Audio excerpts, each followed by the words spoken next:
Okay, at this time, I would like to call the governance subcommittee meeting to order. Board members, as I call your name, please reply present for the public record. Secretary Ramsdale, Treasurer Green, Present. Trustee McIntosh. So since I don't hear her, I will assume she's absent. Trustee Perry. Present. Ms. McIntosh is present. Oh, okay. So Ms. McIntosh is here. So we have everybody here. That's great. At this time, the board will hear any comments from the public. Members of the public are reminded that the Board of Education, by its bylaw 1370, are not obligated to answer questions, make statements, or commitments in response to issues raised by the public. In general, such issues will be referred to the superintendent for investigation, study, or recommendation. I think someone needs to mute their phone also. Yeah, do I hear a man? Yeah, it sounds like a radio or something. Or TV. Yeah. Any public members wishing to speak must raise their hand in the chat section of this platform to alert Stephen that you wish to speak. Stephen will state your name prior to unmuting your microphone. You will have 3 minutes to address the board. Please, it is important that you state your name and address for the public record before speaking. At this time, I will ask Stephen if there is anyone wishing to speak to the board. Good evening, everyone. I currently don't have any attendees other than Mr. Jones, so I believe there are no questions. All right, thank you. The public is reminded that they may send an email to the Flint Board of Education at flintschools.org to submit their comments and have them read at the next meeting. So we will move on to approval of the minutes. You should have the minutes from the September 8th Governance Subcommittee in your email packet. These minutes will also be forwarded to the full board and included in the October 21st regular board meeting packet. So there is no approval or anything, we're just noting that. Okay, we will begin with our, the first item on the agenda is the Flint Community Schools acceptance use policy. And I don't know, did Mrs. Stewart log on at this time? I do not see her in here yet. Is Mr. Jones, are you prepared to speak to that? Yes, ma'am, I can. I mean, if you're not, you don't have to. We can just move to the next item. Oh, no, I'm ready. Okay, go right on then.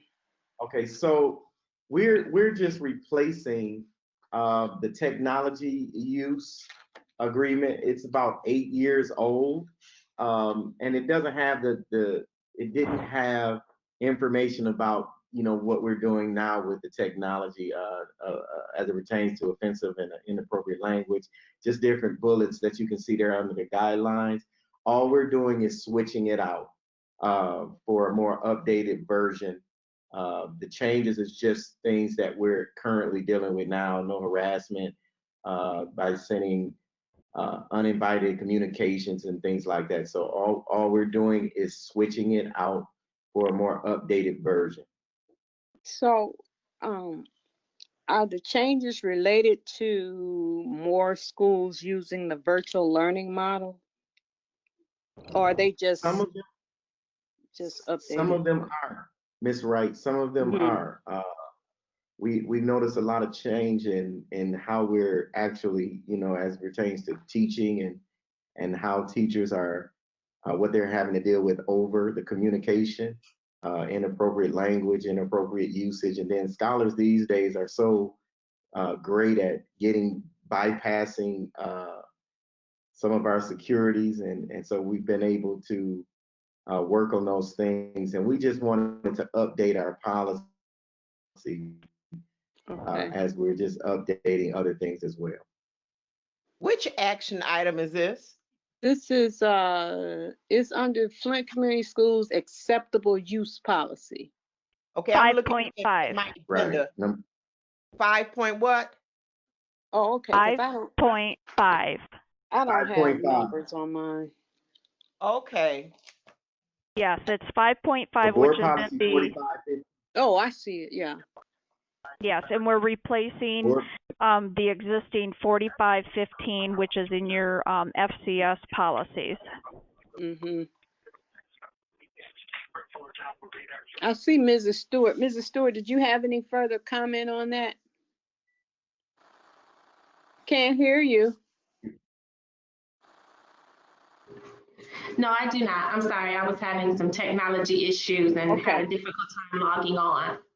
Okay, so action item 5.5, first reading of the revised board policy 4515, Flint Community Schools acceptable use policy is included in the board committee of the whole meeting packet for full board review on October 14th, 2020 for a first reading. Is there any other comment from other board members regarding that? Appropriate, right, that we should be doing something. Okay. All right then, Mrs. Stewart, we will look at the Title IX harassment policy. I will defer to Mr. Stewart and Mrs. Washington for the Title IX sexual harassment policy. Okay. Good evening, everyone. Good evening. Good evening. Good evening. Yes, we're looking to update our Title IX policy. As of August 14th, there were some new laws and regs put into place that required districts to update their Title IX policy with a special focus is being placed on sexual harassment and the due process. As you all know, for those who are not familiar with Title IX is a law that prohibits discrimination based on sex. And so they have made updates to the law that requires us to look at, we had to create this policy to go along with our current discrimination policy, as well as any other sexual harassment policy that we may have in the district. And, you know, and some of the changes to the Title IX policy is, in the past, if you recall, we just had one Title IX coordinator who conducted the investigation and things of that nature. But now the new change is that we have a Title IX coordinator. You have to have a decision maker, an investigator, an appeals person, and all of these people have to be trained in those areas to provide due process to anyone who is with allegations of sexual harassment. Also, a change in the policy that we had to update was that if you guys are familiar with the mandated reporter law, just like we are mandated to report any suspicion of neglect or abuse, now every staff member has an obligation to report any sexual harassment, whether it's a third party person, a student, everyone is obligated to report sexual harassment. I have a question. Yes, go ahead. I actually have two. The first one is about what you said, that we have to now add these different bodies to, instead of having the one person, Mm-hmm. Will they be the same person? And if so, have you all begun to identify those people? So what we looked at is myself, I will be the Title IX coordinator, and the main responsibility of the coordinator is to oversee the entire process.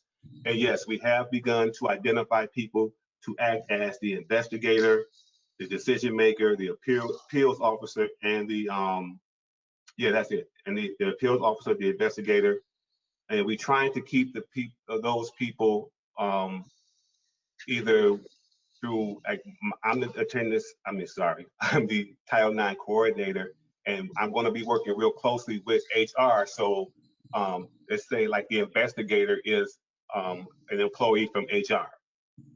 And then, the appeals person may be your assistant superintendent. The only thing we got to make sure of is that during any given case that no one person can hold two positions. So the investigator and the appeals person can't be the same person. Each individual position has to be a different person. So, and yes, we have begun to identify those people. Okay, and then the second question is with the reporting part. So if a board member if a student comes up or an employee comes up and talks about the harassment, sexual harassment, is it still that we also could be the first to report if they haven't said it to anyone? Well, you are obligated to report. Okay, so I just want to make sure that. Okay. And this goes even to the social media as well. And so, in that regards, we also were provided a video that every employee has to watch, and we will be sending that video out to each and every employee, including a third party, so they can review that video, which explains their role as an employee or a third party vendor with this district and their responsibility. Okay, thank you. And just one other thing, please make sure that we have documented, people have signed a attendance sheet or whatever those are, so no one can wiggle out and say they never heard of this and never knew anything. Noted. Yeah. Noted. Okay. Thank you. Ms. Are there comments from or questions from any other board members? I have a question, Mrs. Wright. Go This is ahead. Danielle.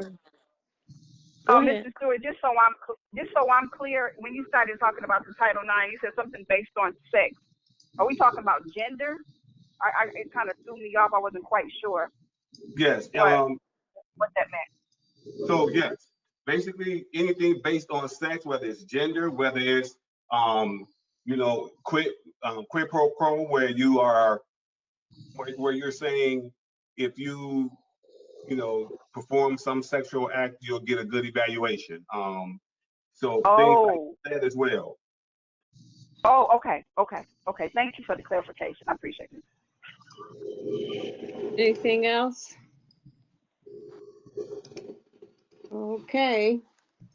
Action item 5.6, first reading of the new policy for Title IX sexual harassment will be included in the board committee of the whole packet for full review on October, or for board review on October 14th, 2024, first reading.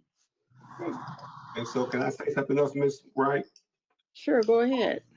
The policy and the forms that I submitted to you guys, this will keep us in compliance with this law. Mm-hmm. So I just want to make sure that, Ms. Cassandra and I, we went through this policy. We've received training already, Ms. Cassandra and I, and that we would have to receive additional training because all of this is new for everyone. So I just wanted to make you guys aware that this policy that you have here and the forms will put us in compliance with all of the new laws that went into play August 14th. So I have a question. So as far as record keeping and things like that, will the records of any issues that may come up be housed in human resources? That is a great question, Ms. Wright, because we would have to keep records now for 7 years. So where will the records be? It would actually be with I'm going to leave that. I'm going to defer to HR because I would assume that they would be in the HR department because I will be working Because closely with HR. That is and I correct. say that because I know that in the past, anything regarding sexual harassment was always a responsibility of HR. So that's why I wanted to be sure that we had the records in an appropriate place. I Yes, think I that's did right. hear That's Ms. correct. The Washington. records will Yeah. be retained. Okay. I Sorry, can you all didn't hear me? I Yeah. didn't hear all of what you said. Okay. Good evening, everyone.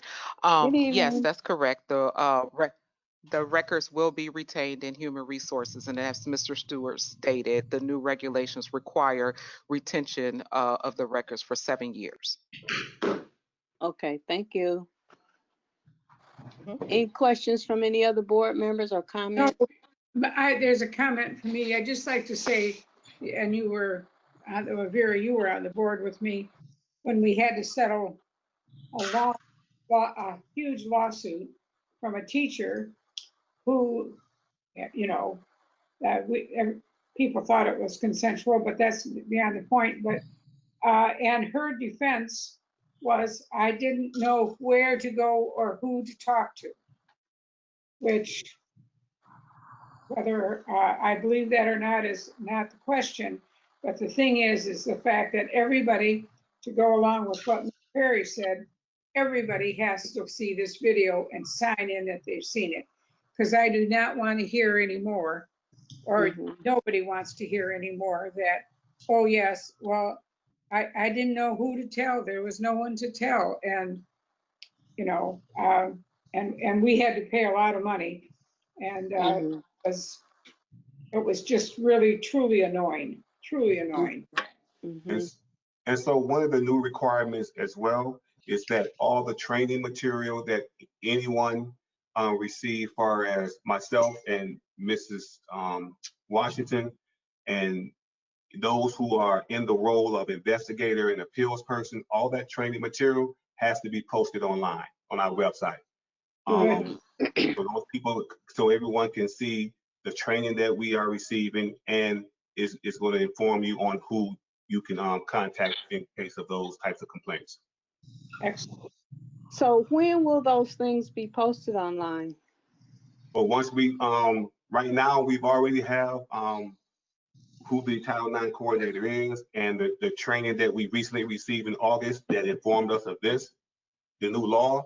And then once we get the policy approved, then we will post the policy and the additional information online as well. Okay, thank you. So I just want to add, currently the training is posted on the district's website page. If you go to resources and then parents and staff, you will see the training materials posted there. And that provides an overview to all of the new Title IX regulations. Good. All right, thank you. Okay, so moving right along to district safe return and reopening, Mrs. Stewart. Hello. Stephen, I need to share my page.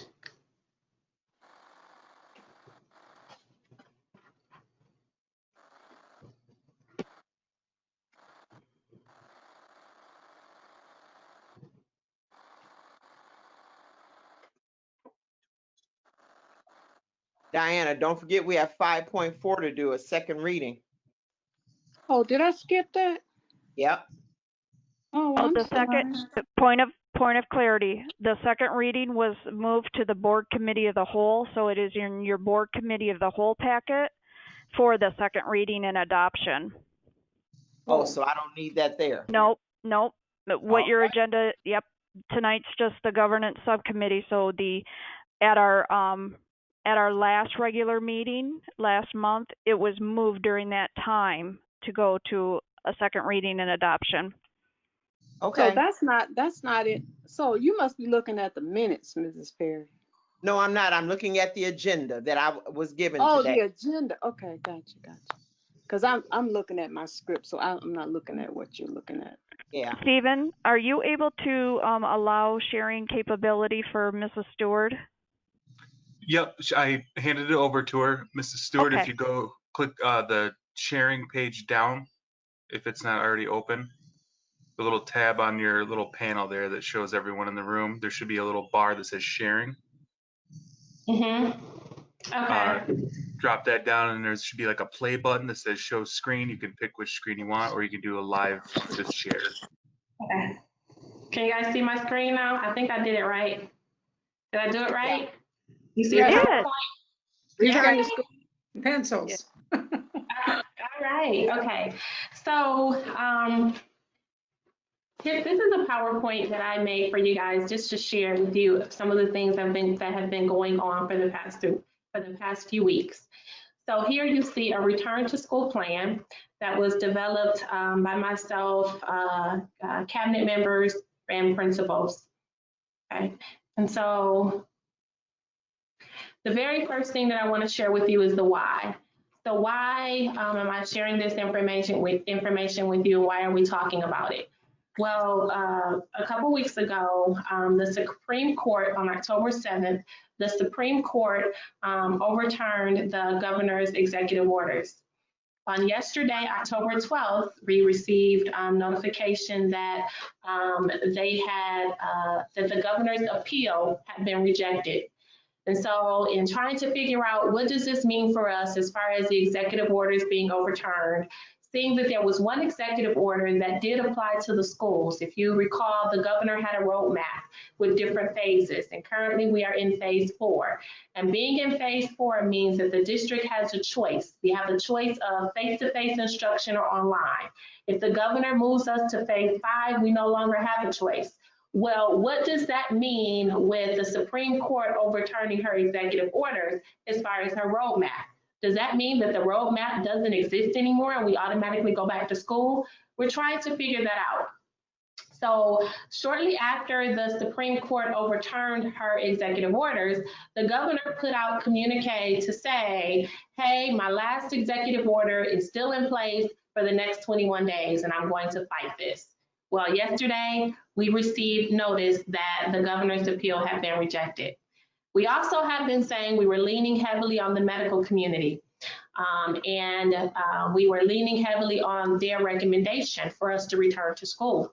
Well, on October 7th, I received a text message from the medical community saying, hey, Anita, we're now recommending for the students to go back to school. Who's a part of the medical community? A part of the medical community is Dr. Reyes, who is a doctor at Hurley Hospital. She's also a pediatrician. And Dr. Reyes is also over the task force for all of the schools and meeting with all of the schools and their health coordinator. She's been meeting with our health coordinator bi-weekly, sometimes daily. And so Dr. Reyes and a team of health coordinators and other health people has made the recommendation that it's okay for our kids to return face-to-face. I then reached out to Dr. Reynolds, who is a doctor for the city of Flint, and I said, hey, Dr. Reynolds, I'm hearing this. What do you think? While I was reaching out to Dr. Reynolds, I was also speaking to board president, who reached out to Dr. Bobby McCummala. I always mess up his last name. Dr. Bobby McCummala. Bobby McCummala is a ear, nose, and throat specialist. And Dr. Bobby McCummala told board president, as we were meeting, drinking coffee, trying to figure out what does this mean for us, because the board president and I meet bi-weekly, trying to figure out what does this mean for the school district. Dr. Bobby McCummala shared with board president, yes, that is the recommendation from the medical community. Makes sense for our kids to go back to school. So that's the why. You know, we're trying to figure out what does this mean for our kids. And we could, with the governor's appeal being rejected as of yesterday, worst case scenario, we could be told that we have to go back to school next week. And if we have to go back to school next week, are we ready? I have a question. Yes, ma'am. With Swartz Creek having to shut down for a week because several students are infected, do they think that Flint won't have anybody coming in? So the medical community, they're saying, the reason why they're saying that it's okay for us to, for our kids to go back to school is because they're saying it's a low transmission rate. And I'm trying, you know, and as I was sitting there talking to Dr. Reynolds yesterday, I had a meeting with Dr. Reynolds yesterday. As I was talking to Dr. Reynolds on yesterday, I said, Dr. Reynolds, help me understand this. You guys are saying, or the medical community is saying that there's a low transmission rate, but yet we're seeing the number of cases that are increasing. Help me understand what that means, because I don't understand it. And so Dr. Reynolds suggested, he said, Anita, I suggest that, you know, we bring Dr. Reyes, Eileen, myself, and someone from the public health sector to the table. Because if you think about it, you have the medical community over here, you have the public health community over here, and then you have the governor. So the governor's executive orders were overturned, but DHHS were able to get some executive orders implemented due to a law that was passed in 1940 something, right? And so that's the public health sector. And so he was like, let's just bring all entities to the table so that we can figure out, what does this actually mean? What data is the medical community using to say that the transmission rates are low, and to help you figure out what that means so that you can develop a plan. So we have a meeting scheduled for Thursday, the 15th, to be able to do that. The way that I understand it so far about the low transmission rate is when you look at contact tracing and they trace it back to how a person received it, contact tracing and the number of people that it is being transferred to is a lot lower than what it was in March and April. It's not being transferred as quickly or even being transferred like it was in March or April. So that's what they're saying about the low transmission rate. The other thing that they're saying is when you do contract tracing with the students in the school to figure out how they received it, they're not receiving it from, or they haven't. They haven't received it from the school. They've received it from somewhere else. And so they're saying that, it's not Anita words, since kids are not receiving it in the school from each other, they're receiving it from somewhere else. Our schools seem to be doing a much better job than the other entities, and our schools seem to be safer because our kids are not, they're not getting it in the school. Okay, I have something. Go ahead, Mrs. Ramsdale. First, I'm assuming that Dr. Reynolds is the Dr. Reynolds that was head of Mott Children's Health Clinic. She's a pediatrician? Yeah, he used to be, he was up until a couple years ago head of Mott Children's Health Center. Okay. But then my other thing is, so have the rules changed? And my daughter's been working with, works for IBM, as a contact tracing with a large school district in Houston. And believe me, it is very involved. So I don't know if they expect us to do that, but so if 2 students at Nethercutt positive, does that, the contact is everybody in the building. So does that mean,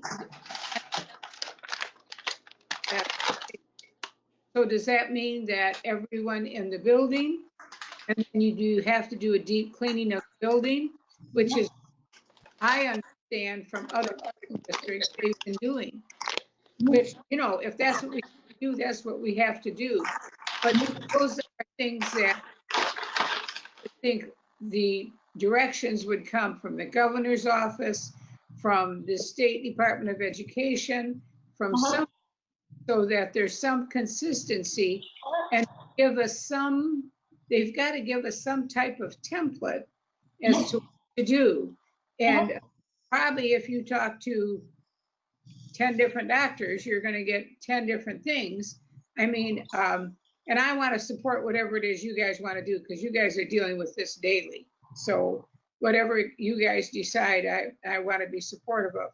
But those are things I think they can't, I can't believe they can just set aside if a student in a school building tests positive, what will they ask us to do? Yeah. And then, you know, so, Yeah. you know, those are the kinds of things I'm curious about, and I'm sure you are too, and that this is all stuff that you have thought of, but So we have it's really pretty sketchy, and I think that's unfair of them to give us such a sketchy thing. So we have a toolkit that we have to follow. It is a toolkit that is put out by the Genesee County Health Department, and we have to follow the toolkit. And then the toolkit, it lays out step by step what you have to do in each and every scenario. And so in the toolkit, it says that if there are two students who test positive in a classroom, we have to shut that classroom down for 24 hours and do deep cleaning and sanitizing. So if you guys recall, even when, because some of our staff have been working from the building, and so I tried to keep you updated with what's going on in the district. And last week we had a staff member at Potter who tested positive. We shut Potter down for 2 days so that they could go in, do deep cleaning and sanitizing. We had a staff member who was in the administration building who tested positive. We shut the administration building down for 2 days so that they can come in, do deep cleaning and sanitizing. So there are certain things in the toolkit that we have to follow according to what needs to be done. As well as when a person tests positive, Eileen Tomasi, who has been doing a phenomenal job. She is our coordinator for health services. She's been doing a phenomenal job with speaking to the health department, as well as sharing information with myself and Cassandra Washington as to what it is that we have to do based upon the toolkit and the guidelines that are set by the health department. So we have to notify the health department within 24 hours that we have an employee or a child who has tested positive. That has to be done within 24 hours. And then the contact tracing has to begin immediately. And Eileen has done a phenomenal job with the contact tracing, letting individuals know who have come in contact with this person, what it is that he or she needs to do, as well as the quarantine time. And making sure that those individuals have been tested again before they return. Because you have to go back and be tested again, and your test has to be positive before you can return. And so we have to follow all of those guidelines that have been established in the toolkit by the Department of Human Services, as well as let them know within 24 hours so that contact tracing can begin immediately.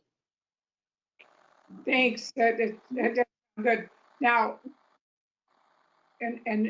well, is there any, I don't want to ask this question, subsidy money, because obviously doing a deep cleaning is going to be a little more involved than doing a regular one. Absolutely. So we received some grants that deals with, let's see, you know, a lot of people call it our new norm, okay, right? So operating in our new norm takes more money. And so we have received some grants for the state to be able to do some of the things that we are doing. And one of the grants that we received, we were able to utilize those funds to pay for the additional cleaning and the additional sanitizing that we are doing in all of our buildings. Thank you so much. Thank you. Can I ask a question, Mrs. Wright? Hello? And I think I said that the person has to go back and be tested. And did I say their test has to be positive before they return? It has to be negative. You did. They have to go back and get tested, and their test has to be negative before they can return. I'm sorry. Can I ask a question? I'm not sure if Mrs. Wright disappeared or not, but go ahead, Ms. Green.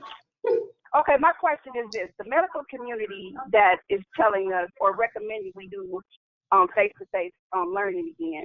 Mm-hmm. So since we have not been doing face-to-face, they're basing it on other schools in Genesee County that have went back face-to-face.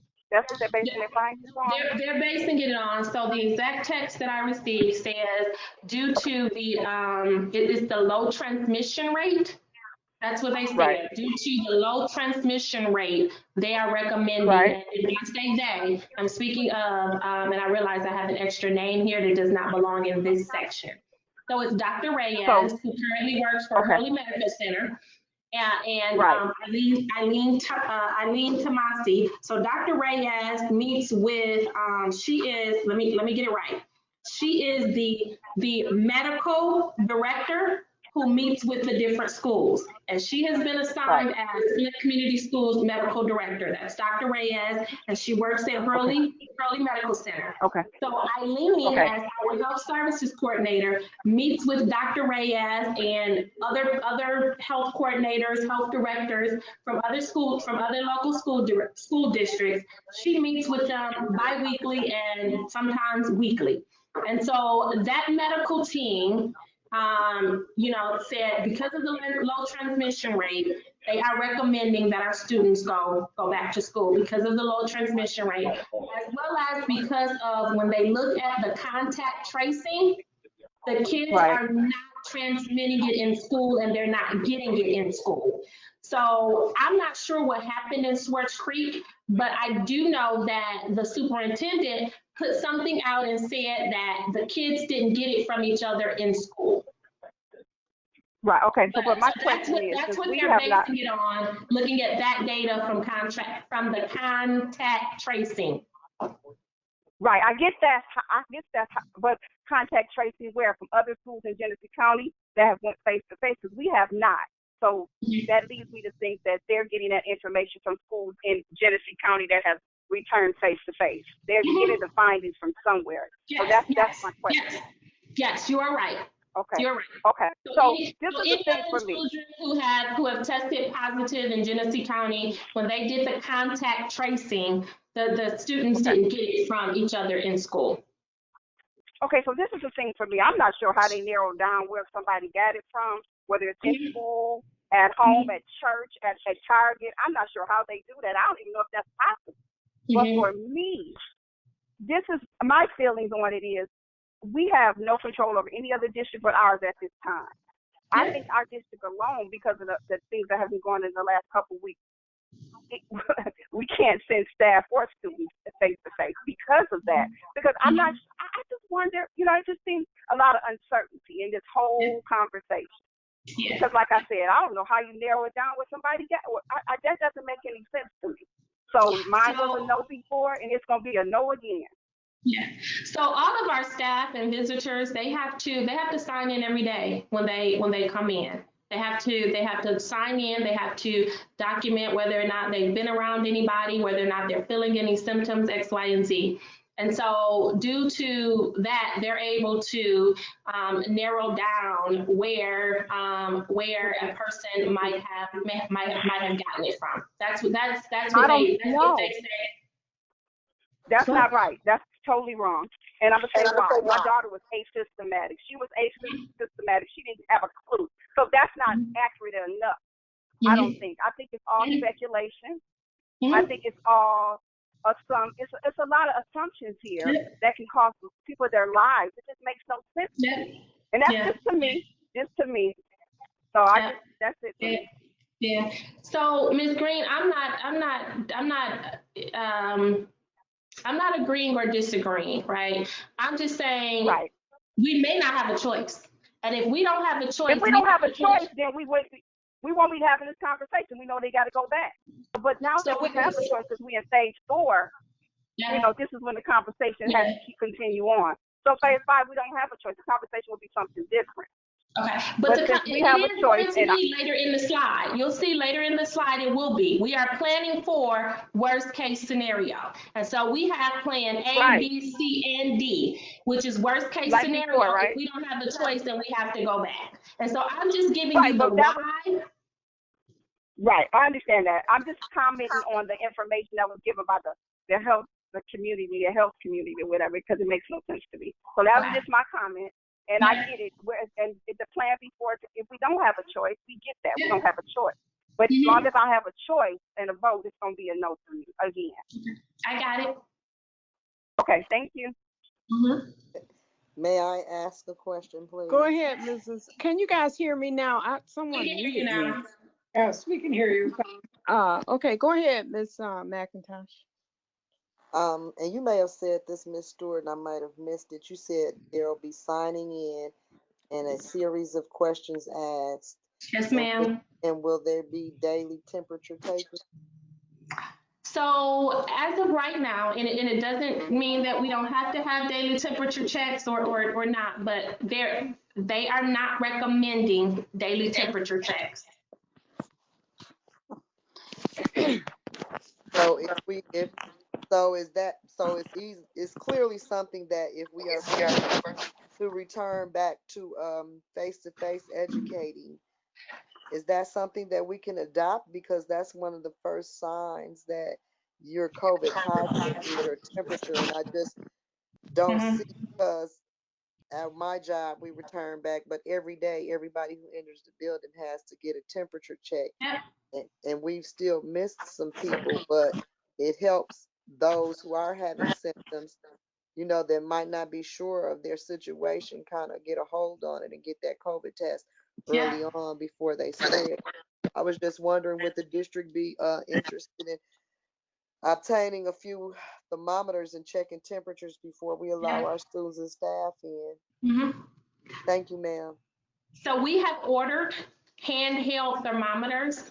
So we ordered handheld thermometers back in the summertime. And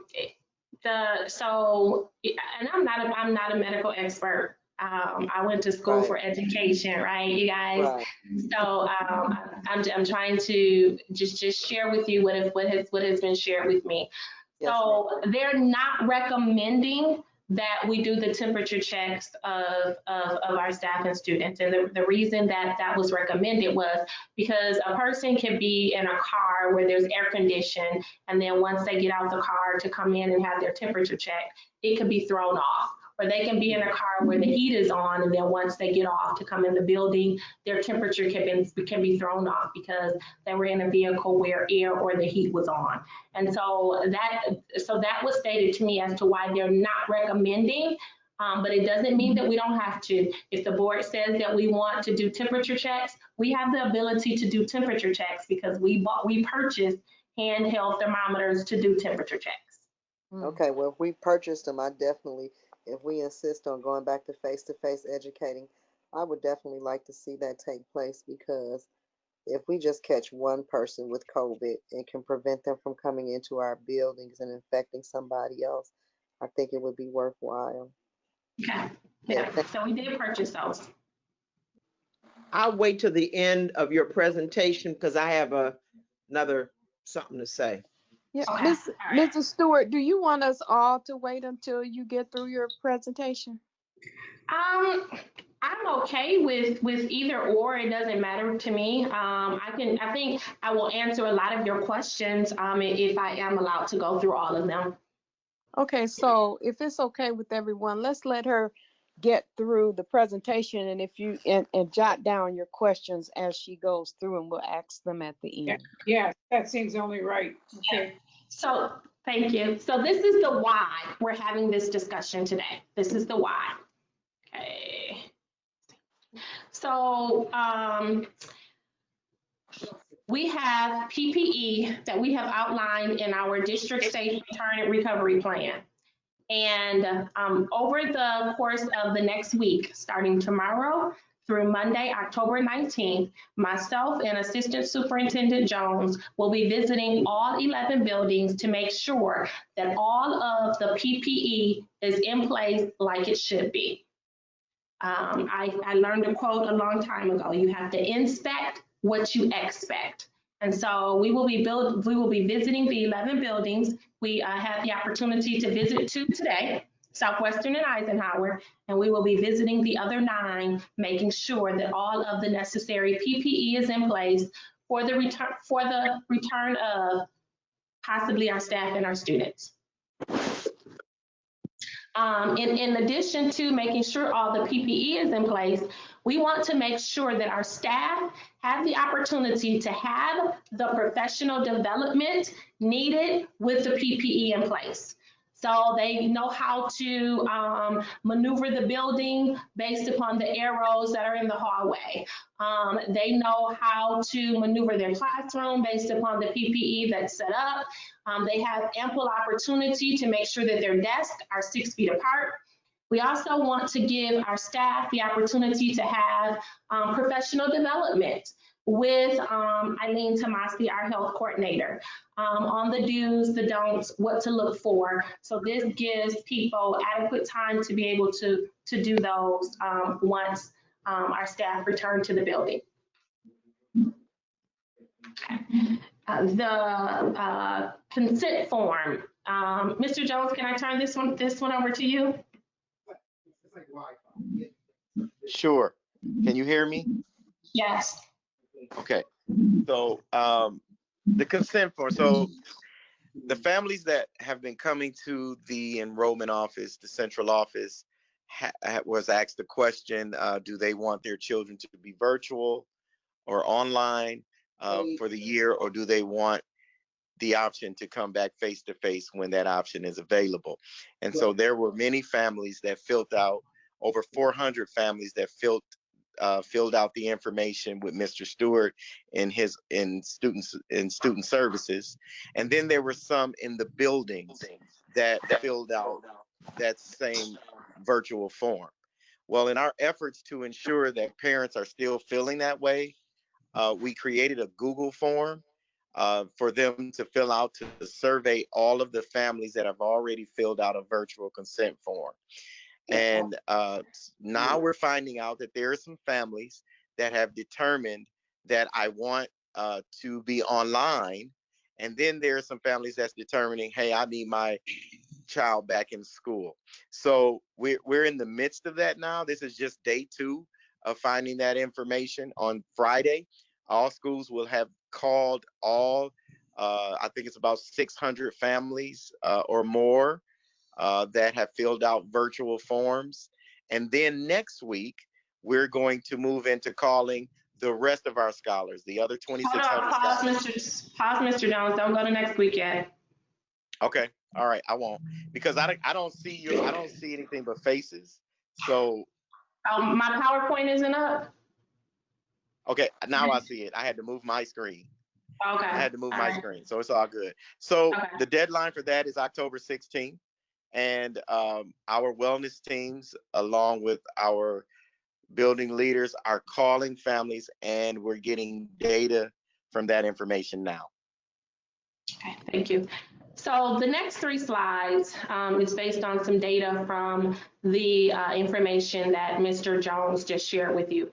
So the wellness team, they're contacting our families to see if any of our families want to return face-to-face, do distance learning or virtual learning. And so this is some data that has been captured over the last 2 days. So far, we have 187 responses from the 600. And you can see the pie graph in front of you. I won't read the data to you.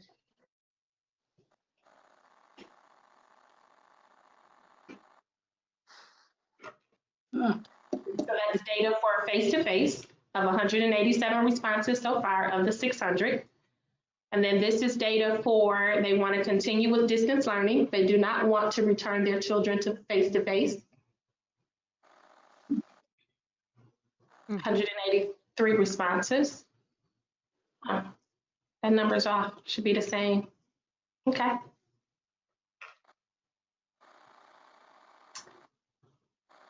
So what number did you say is off? I'm just wondering why the 183 responses doesn't match the 187 over here. Oh, okay. Miss Anita? Yes, ma'am. Thank you, Miss Polly.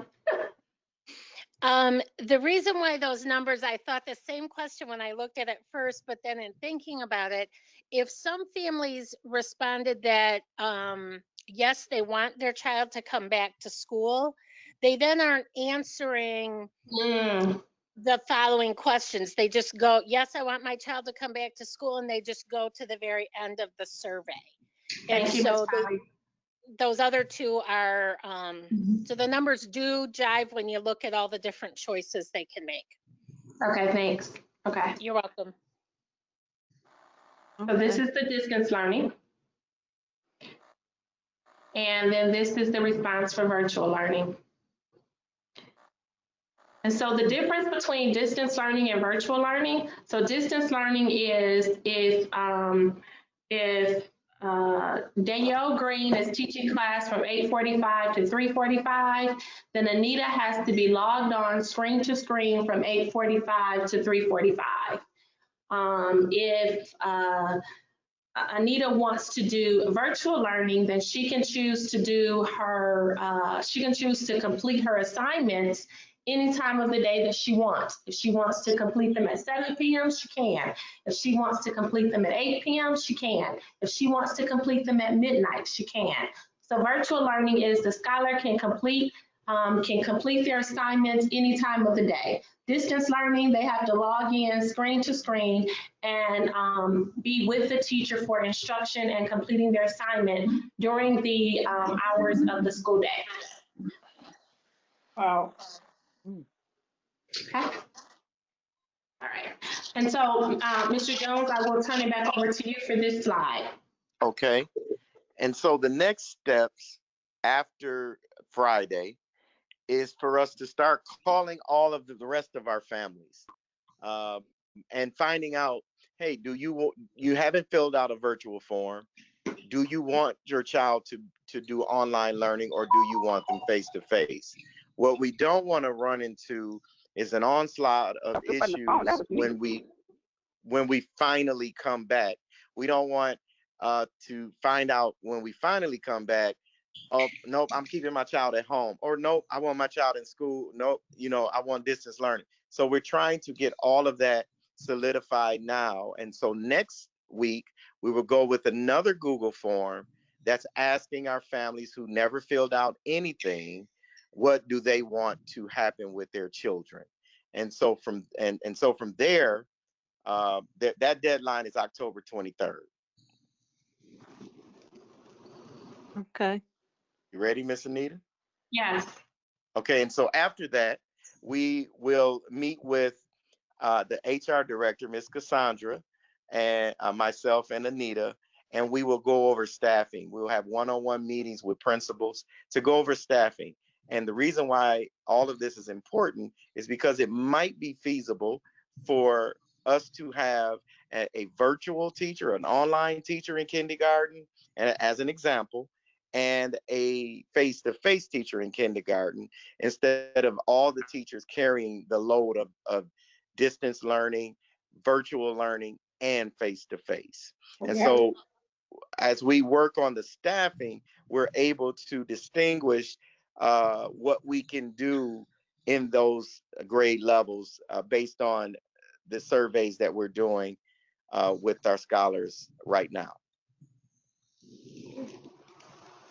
So I think this will go to Ms. Green's question. So Plan A, we continue remote instruction as long as we can stay in phase 4. As long as we can stay in phase 4, we continue remote instruction. However, we have to keep in mind that the governor may not have an executive order that exists for phase 4 because it was overturned. Okay, so if we can continue, we'll continue to stay in phase 4, and we'll continue to work with our medical community so that we can develop a plan. That's Plan A. Plan B, since the governor's executive orders were overturned, the Supreme Court made a decision on October 2nd. The governor appealed it, and it was rejected on October 12th. And the medical community made a recommendation that it's okay for our kids to come back to face-to-face instruction. Started thinking of an option to return our students. So one option to return our students is by November 2nd, we want all PP in place.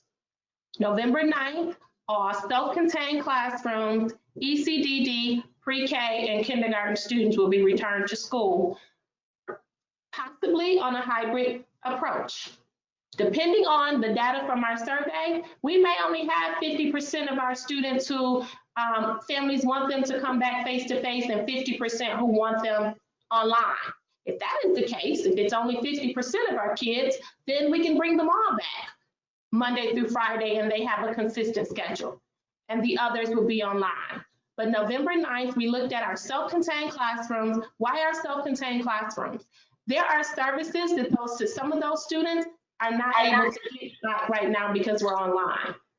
And so we really want to make sure that we get to our self-contained students so that we can give them all of the services that they need, our most vulnerable population, along with our ECDD, our pre-K and our kindergarten.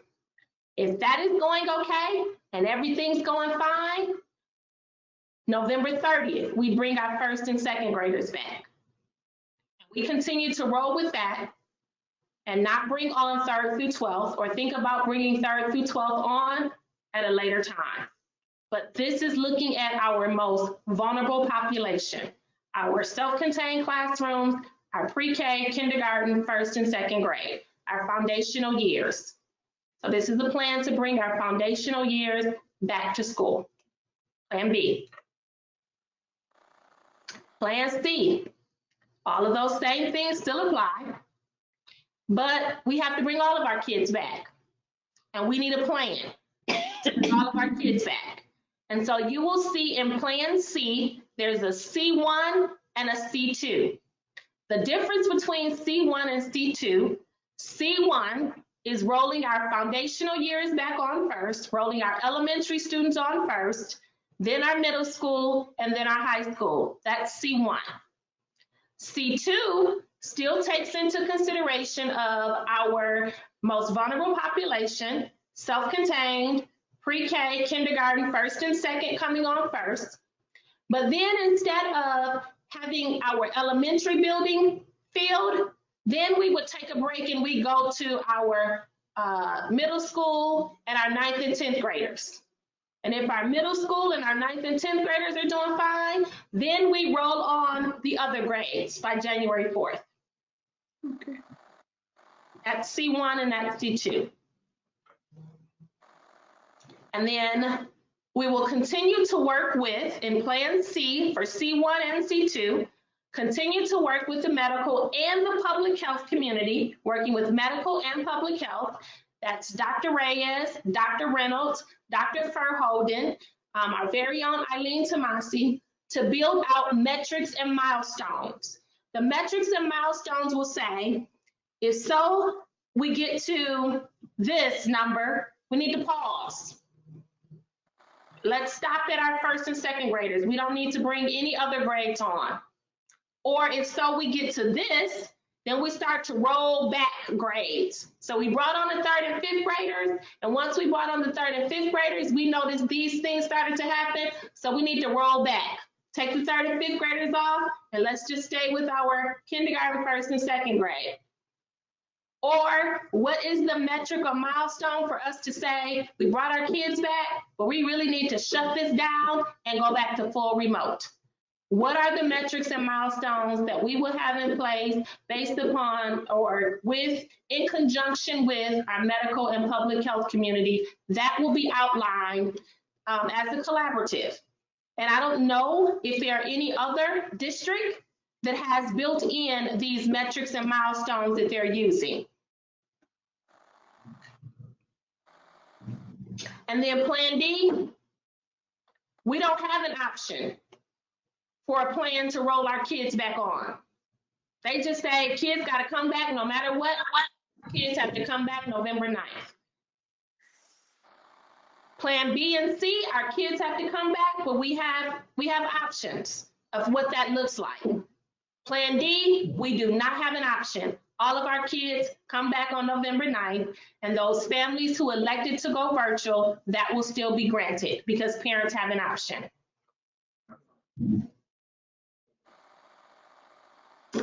Future meetings. So I will continue to meet with medical and public health community along with our coordinator of health services. Our next meeting is Thursday, October 15th, and that will be the first meeting where we'll be bringing the two together. The medical and the health community along with Flint Community Schools, that will be our first time coming together, sitting around at the table to begin to flesh out some things of what a good plan looks like for Flint Community Schools with those metrics and milestones built in. The cabinet will continue to implement the district safe return and recovery plan. I know I mentioned earlier that we've had some positive cases in Flint, but I believe that the work that was put in with our district staff, some of our board members participated on developing that district safe and the district safe return and recovery plan.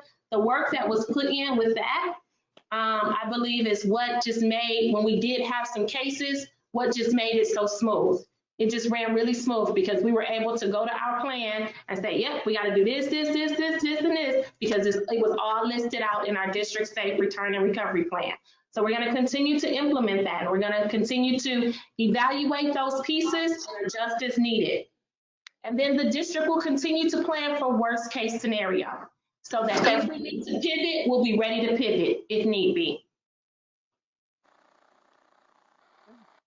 Any questions? Okay. So questions. I have a couple. I have a question. Okay. So Ms. Perry, you can go ahead and then I'll ask mine after you do. Okay. Was there any consideration for the pre-K through third grade to put plexiglass around their desk? Okay. And is that going to happen? We've ordered those. Thank you for that. Now, I just called my grandson that is in the 7th and 8th grade and asked him what's protocol for them. Because when you made the statement from medical that the heat in the car or the air conditioning, well, we all know Texas is a hot state. Every morning he walks into school, he goes to a public STEM academy. Every day he walks into school, his temperature is taken and his hands have been squirted with hand sanitizer. I wish we would check all of our temperatures. Texas is always hotter than Michigan, but if they can do it down there, we can do that here. I just want to make sure that we are doing everything possible if we are forced to open back up. And with my little one, he still gets his temperature taken every single day when he walks into school. So I kind of disagree with what they've said, because not only are we coming in, or not only are we dealing with pandemic, we're coming into flu season now. And I hate to say it this way, but sometimes, and I think all educators know this, sometimes children are sent to school anyway because mom or dad have to go to work and they send them to school. We need something to flag that a student is sick, whether it's pandemic or whether it's the flu. But I think it's not right to, I think it's unfair to do it that way. That's it. I'm done. We have the handheld thermometers, and so us taking the temperatures would not be a problem because we did order them. Okay, thank you. All right, that is Ms. Perry. So yes, ma'am. Okay, my questions, I have two questions. The first one is, I hear, you talked about PPE. Yes. And so I would like for you to describe to us exactly what, when you say PPE, what other than hand sanitizer, what does that involve inside the school? Yes, ma'am. So in the main office, plexiglass is in place in the main office. In our hallways, our floors are marked with arrows so that all the students are traveling in one direction. We have signs that are posted throughout the building and on the front door of each building. On the front door, it says stop mask required. It also says if you are feeling ill, please do not enter the building. When our staff and students come through the building, they have to fill out a form, and there's about 5 or 6 questions that are on the form. So they have to fill out that form every single day. Let's see, hand sanitizer. Hand sanitizer, I believe, is Mr. Chapman on? I think he said every, I don't want to quote him wrong. Hand sanitizer is placed at different locations throughout the building. There's a hand sanitizer at every door so that staff and students can hand sanitize going in and hand sanitize going out. Hand sanitizer is in every classroom so that our students and our staff can hand sanitize often. We have purchased the, I think they're called sneeze guards. Mrs. Sakowski put in an order for the sneeze guards, and those are the plastic barriers that Mrs. Perry is referring to that could go on the desk of our younger children. There is just a plastic barrier that goes on the desk that it doesn't encircle them fully, but it just goes on their desk so that they can stay behind that plastic barrier and do their work. In our common areas, such as our cafeteria and our auditorium, chairs are marked where students can sit, so that they know, okay, I can sit here, and so that keeps the distancing between them and other students. So they'll have to sit on an X in the cafeteria. If you go into the auditorium, auditorium seats will be marked, so students know where they can and cannot sit to practice social distancing. Floor decals are on the floor so that students and staff know if I'm walking into an office and I need to stand on this floor decal so that I can maintain my 6 feet distance in between myself and the individual that is in front of me or behind me. Team, did I miss anything as far as the PPE? Oh, we have masks. Tons and tons and tons and tons of. We have masks, and we have posters all throughout the building to maintain distance, to sneeze in the sleeve, to all those different things. We have them. We have different ones for classrooms. We have them to wear your mask. We have hand sanitizer in every single classroom, and then as Miss Stewart said, we have them on the walls as you walk indoors or more highly trafficked areas so they can sanitize throughout the day. And like she said, the floor decals, we put out 1,000 and we just ordered 500 more. And then the arrows, we have about 700 arrows throughout the building. Plus we have just taped down to separate sides of the hallways. So we've done lots of different things in the buildings to just really bring that awareness to stay safe and stay 6 feet apart. I have a question. Okay, you can come after me, Mrs. Ramsdale, because I have one more. Thank you so much, Mrs. Stewart, because just hearing PPE, I'm thinking I have an idea of what that means, but fortunately, you said a whole lot more than what I thought of when I would think of PPE. And so my second question, and which that's a good thing, that's a very good thing. My second question goes back to your slide regarding, or your explanation for distance and virtual learning. Because you know what, I never knew there was a difference between the two. So you have to be a lifelong learner. You learn something new every day. My question though is regarding the options for parents.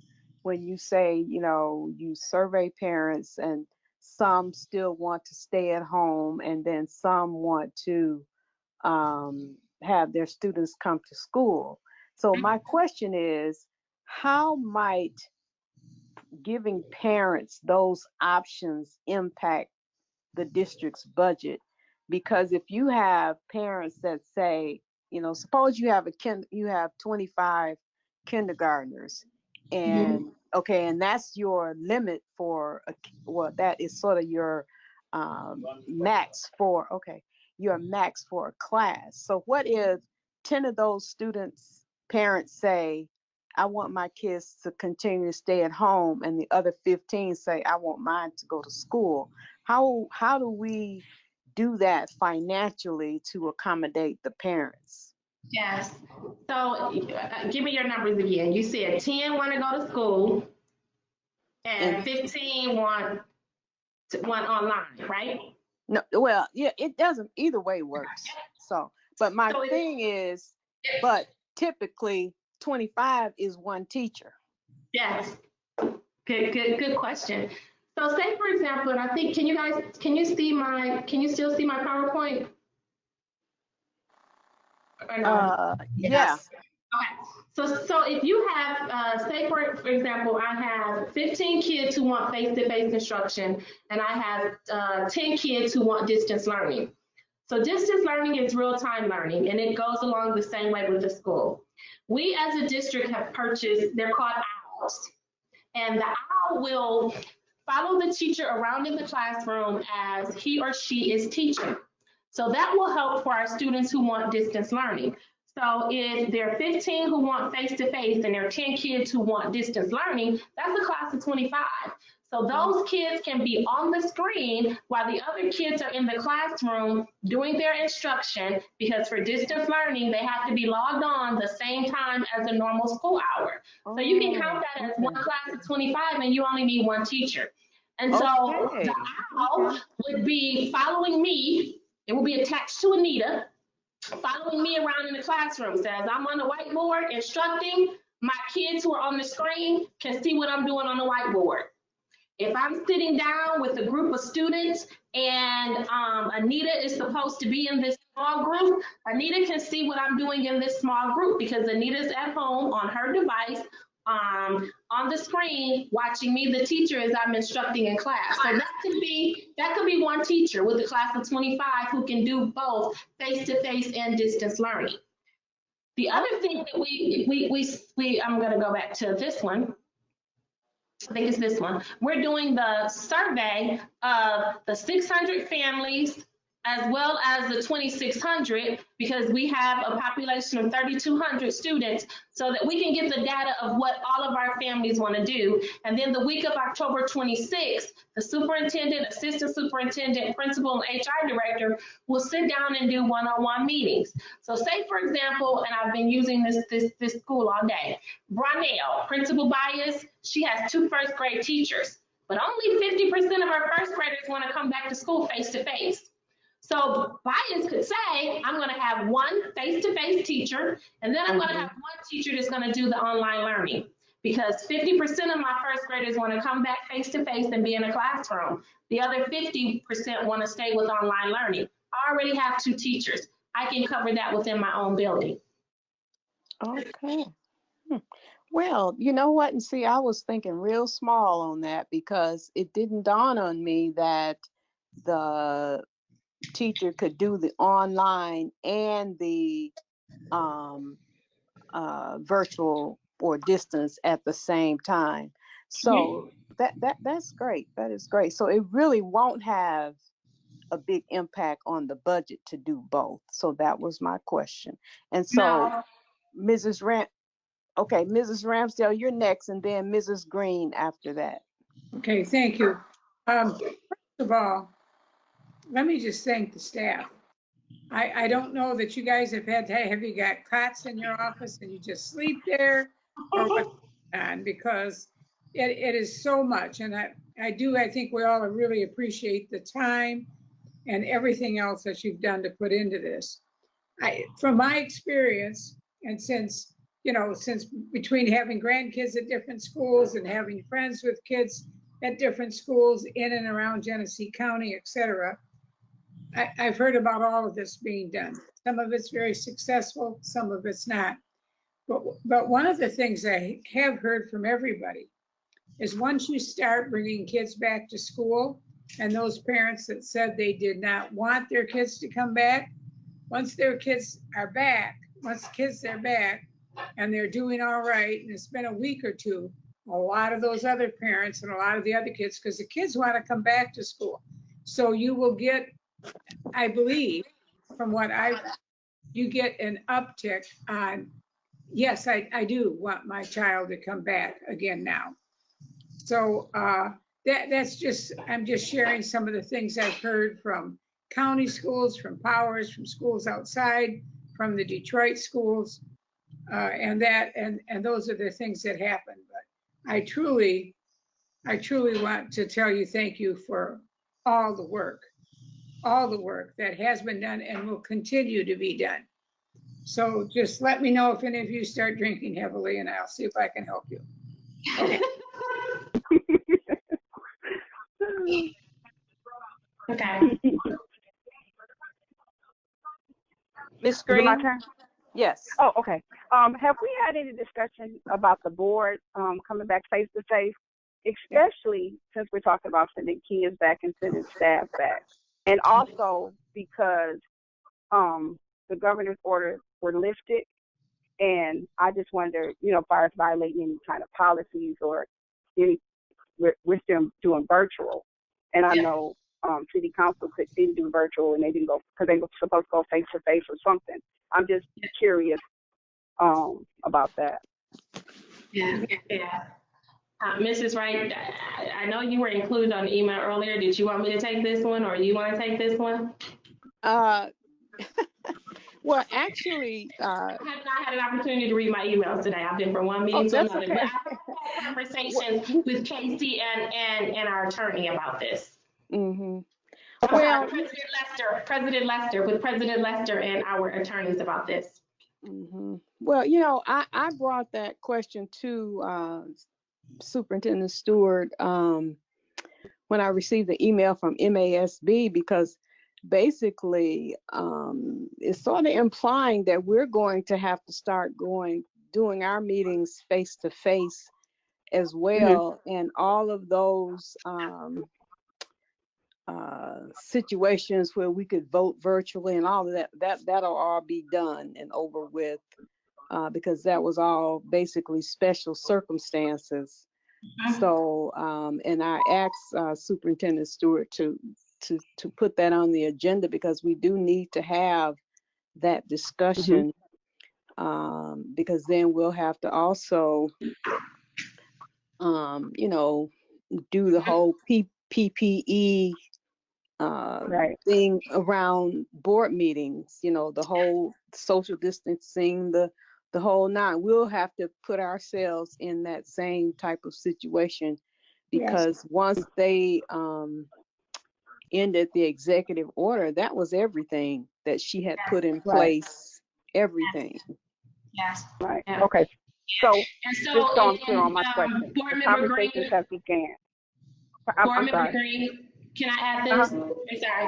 Oh, yeah. I'm sorry. Okay. And so, yeah. Mrs. Wright is correct, and President Lester and I, we have been discussing this, because as Mrs. Wright stated, once they overturned her executive orders, that and we started getting information from MASB, as well as a Troon Law Firm. On Mo, what date is it? We're going to go and set up the boardroom. Is it this week, Mo, or next week? This week. We're going to go and set up the board meeting room this week, right? And so that we can make sure that, okay, we're going to go and set up the board meeting room this week. So we're going to measure everything out, set up everything, put some markings on the floor so that we can ensure that, there's social distancing with you guys. And then just go in there. Well, actually, CSM is going to go and set it up. And then we're going to go in and just walk around and see what it is that we can and what it is that we can't do. We're looking at that space, as well as, I know we kind of talked about the cafeteria, but sometimes in the cafeteria it was a little difficult to hear. So we're gonna go and do some walkthroughs this week to see what our options are, because as Ms. Wright stated, once her executive orders were overturned, it was pretty much overturned for a lot of things, including our meetings. Okay. I was wondering why they hadn't came up. Is that so? When Ms. Wright said it's going on the agenda, What agenda for tomorrow's meeting or No. a future meeting? I just suggested that it be put on an agenda. I didn't say any specific one. I just said it needed to be put on there soon. Okay, well, we're on the same But that page would be because up I know to I hadn't heard anything about it. Right. Okay. That's all. That would be up to Board President Lester to come up with the final decision, working with Mrs. Stewart. I received the email that we all get from MASB, and I just forwarded my question to them regarding that email, because we all get the MASB updates from. Yeah. But how do you know that President Lester is working on it? He sent some, he sent some emails later this afternoon in regards to that. So he is working through it. Okay, well, thank you for that information. I appreciate it because that's very important. So thank you. Yeah. any questions from anyone else? Mrs. McIntosh, you still there? Any questions? I am still here. I do not have any questions. Okay, Ms. Perry? No, I'll wait till we get this other meeting, because I'm gonna tell you now, I won't be coming to board meetings because I fall into that over 60. I have underlying conditions and I'm African American. I will not be attending board meetings. I'm gonna have to see how the PPE situation works out. Yeah. So I'm going to ask a question to be thought of before we get there, because I thought about you, Ms. Perry, with some of your issues, Quinn. But as a board, can we vote that we can do virtual meetings? We can't do that. The state makes those You're in rules. violation of Opens Meeting Act because the executive order that was in place that allowed you to do so has been overturned. I was just asking if each board could do it, make its own rules, something like that. That was just my question. Thank you. Unfortunately not. Yes. Yeah. And so her executive orders being overturned potentially has impacted a lot. Yeah, that is just. Potentially has impacted a lot. Yeah. Yeah, that's for sure. I'd like to ask a question. Go ahead, Ms. McIntosh. So if we go back to meetings in person, I'm like Miss Perry. I have one nasal passage, so I'm petrified right now of everything and every place. But if we have to go back to face-to-face meetings, how will we socially distance? Because we sit at the table close to one another. How are we going to protect ourselves? Yeah. So we're going to go this week and set up the board meeting room so that we can, make sure that you guys are spaced out 6 feet apart, so that you are 6 feet apart, and then see, once we get you spaced out 6 feet apart, how many seats will that leave for the public? And so that we can mark off those spots for the public where they can sit and where they cannot sit. So we're going to go in and just kind of play around with some stuff this week to see what it could potentially look like for you. Mrs. McIntosh, did you have any further comment or question? No. Okay, Ms. Stewart, is there a consideration to maybe use a larger rooms for the meeting, say the auditorium, where? Yeah, we're gonna play with a couple spaces. Yeah, okay. Where there is more seating for distance and a wider area to spread out board. So here's the other thing I want you guys to think about. So the more room you get, the more space you have for public to come in. So if you use a space, so our thinking, we would go in, we get you set up first, and then we see how many chairs we have for the public, right? And then once those chairs are filled for the public, then that way you can say we're at capacity. But the larger the space, the more people from the public you can have to come in. So we're gonna play around with a couple spaces and then let board president kind of talk with you guys and figure out what it is that you want to do. Mm-hmm. Okay. Well, Okay. okay. Any further comment on that issue?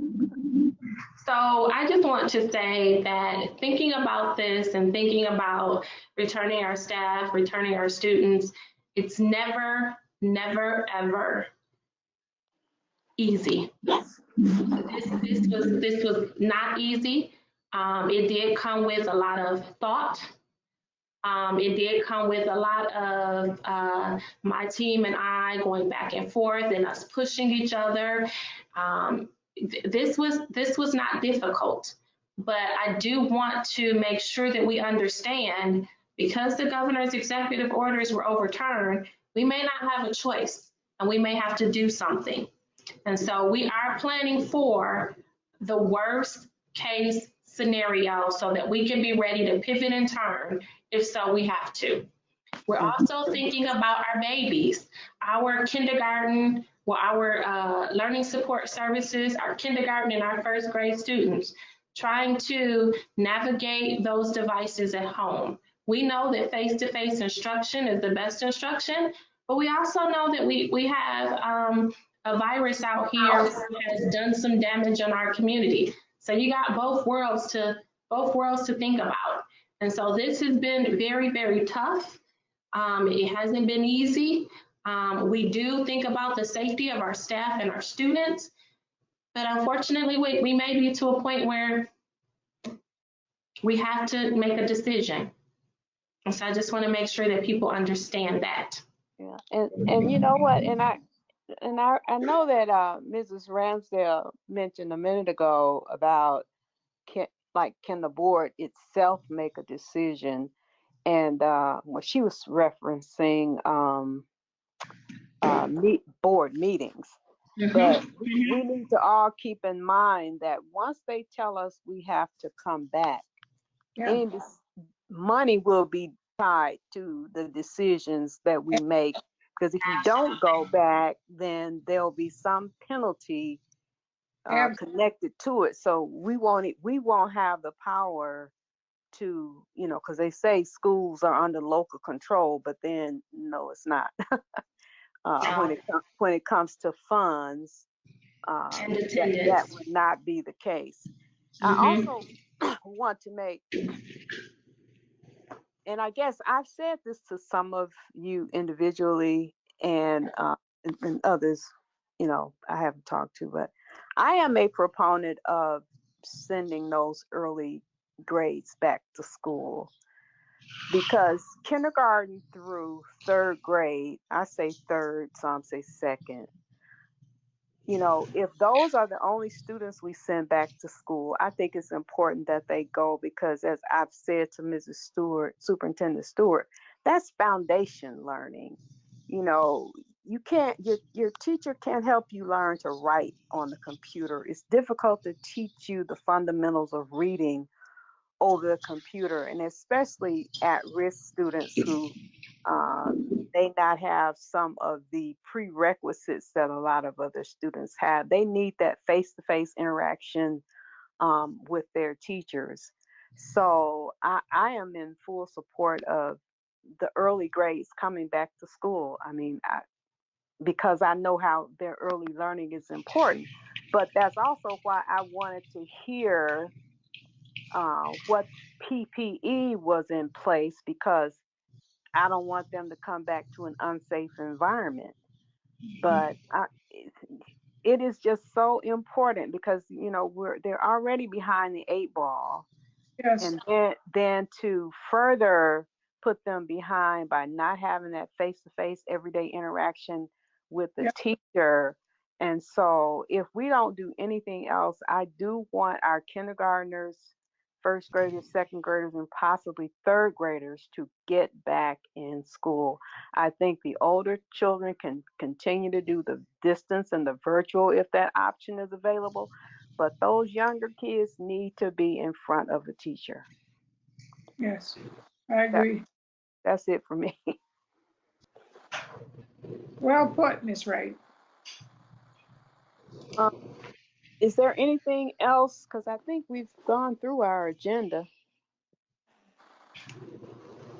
Our next meeting will be on Tuesday, November 10th, 2020. Other than that, seeing no further discussion, I declare the governance subcommittee meeting adjourned. Don't we have meetings tomorrow though? You're not including those. You're talking about governance meetings. This is governance. Tomorrow, Right.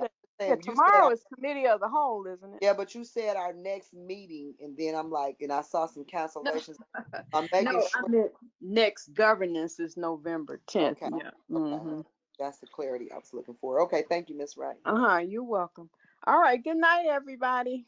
Good night. Good night.